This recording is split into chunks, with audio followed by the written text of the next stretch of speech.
विचार नहीं है तब समझिए कि आपका ध्यान हो रहा है, वही ध्यान है। ध्यान कोई क्रिया नहीं है, ध्यान और क्रिया है, स्वयं होता है। कब?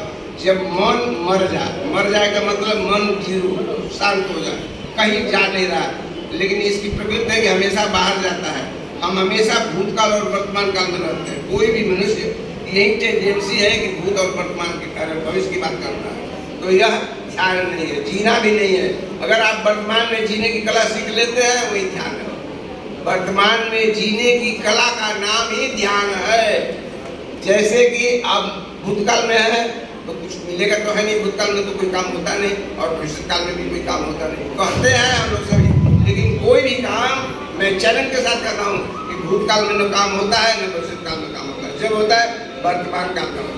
हाँ, ऑफिस में कागजों में काम कर दिया जाता है भूतकाल में, ये मान लीजिए, लेकिन काम जो स्पष्ट पर होगा, जो कोई भी काम, वह वर्तमान काल में होता है। अब वर्तमान काल में जीने की कला अगर सीख लेना तो आपके समान आनंदित कोई नहीं होगा, कोई नहीं होगा। वही आनंद का विषय है। हम केवल बात करते हैं, भूतकाल पर इसीलिए नहीं आनंद मिल पाता है। तो ध्यान का मतलब क्या है? जैसे श्वास से जुड़ना। आप काम में लग रहे हैं सेंट्रलाइज, हम लोग बच्चे को पढ़ाने जाते हैं तो कहते हैं कि ध्यान से सुनो, ध्यान से लिखो। साइकिल चलाता है, कहते ध्यान से साइकिल चलाना, नहीं तो चोट लग सकते है। तो क्या है ध्यान? विचार सुनिए, जिस काम पर हमें हमारा मन, चित्त, हृदय एकदम सेंट्रलाइज हो जाए 100%, तब वही है ध्यान। ध्यान को इसको समझ लें गहराई से, और इसकी विधि भी बता दी गई। आपको क्या बताना है? सारे में जो ट्रेंड हो गए दूसरों को ट्रेंड करेंगे। और ध्यान में यह भी समझा जाता है कि मेरा शरीर तो है ही नहीं। जब शरीर नहीं है तो धन संपत्ति भी नहीं मेरा है।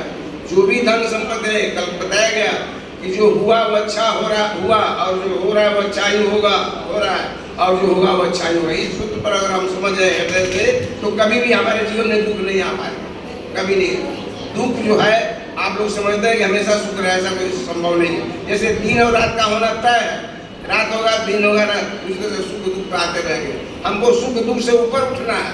सुख दुख से ऊपर उठने का मतलब न सुख है न दुख है, इन दोनों से परे हो जाना है, संबोधि बनना है। इसका मतलब पुनः हम लोग को संसार में जन्म नहीं लेना है संबोधि हो जाने के बाद।